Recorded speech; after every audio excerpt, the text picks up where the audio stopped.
And we are back with Lisa Waters-Lane in the studio. She comes each week with your garden questions. Just what are your neighbors talking about? And boy, have we gotten the questions about wind and hail and every other storm thing that happened in the city this last week. This North Country, it hit everywhere. So welcome to the studio, Lisa. Thank you. Good to be here. Yep. Yeah, that was quite the storm. Was that Monday or Tuesday or Monday? Several days. It was Monday. So it's been a week, and things are starting to dry out. The trees got beat up. A lot of our trees got blown over. Trees in boxes got blown over. Trees just in the yard got blown over. Our coleus, you see our coleus in the back patio? Poor baby. Huge 4-foot coleus is now laying down the ground. I staked it up this morning. Did you? Trying to get it to be glorious again. So that's just part of the mountain storms. Yeah, broke our gazing ball. I saw pieces all over the ground. Yeah, got it all picked up before the puppy eats the char. Who knows what puppies are thinking sometimes. Wow, especially Tilly. So, So quite the storm. And we do have a question about that. Scott in Prescott, his neighbor's aspen went over. So they were able to put it back upright and kind of restake it. His question is, what are the odds of survival for it?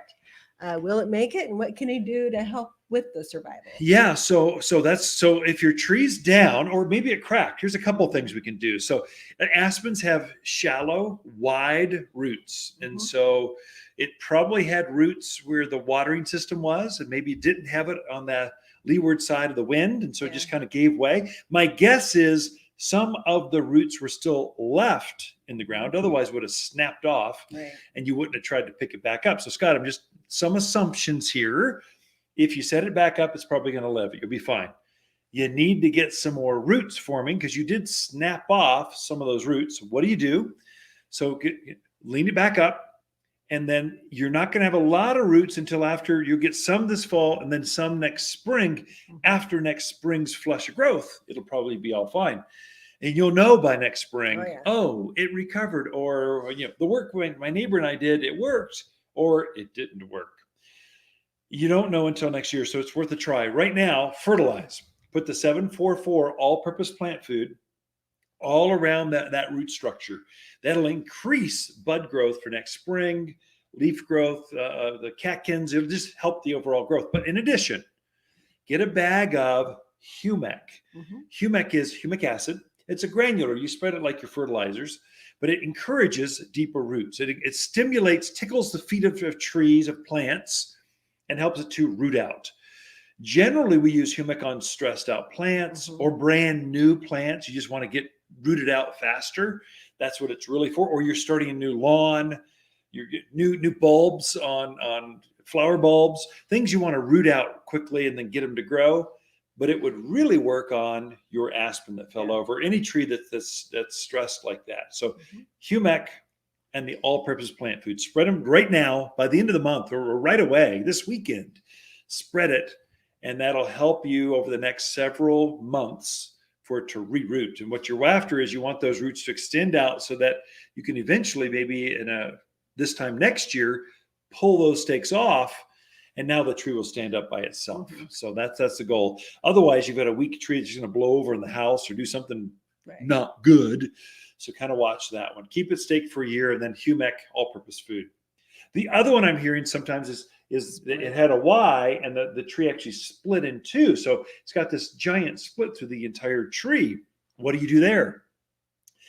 Yeah, you could band it together, but that doesn't work very well because the tree will actually grow over that band and it gets kind of weird and kind of funky. You're better off to get a piece of all thread from your hardware store. Head down to True Value or Ace. Drill a hole right through the middle of that tree and just get a big washer and some bolts. Just screw it together and bring it back together. That's your best bet. And so the tree will actually grow over all that hardware, and you'll never know that it was a problem. That's the only chance you have. If it's split right to the ground, that's a little awkward. But if you think you can bring it together, drill a hole right to the tree, 2 bolts on either end, screw it together, and all thread, that'll kind of bring it together. And again, after a year or two, you'll get that cambium layer growing over it. That next ring of wood will grow over that break, and it'll finally get its strength back. So if you've got some wind damage, if in doubt, come talk to us. We'll help you figure it out. Take a picture.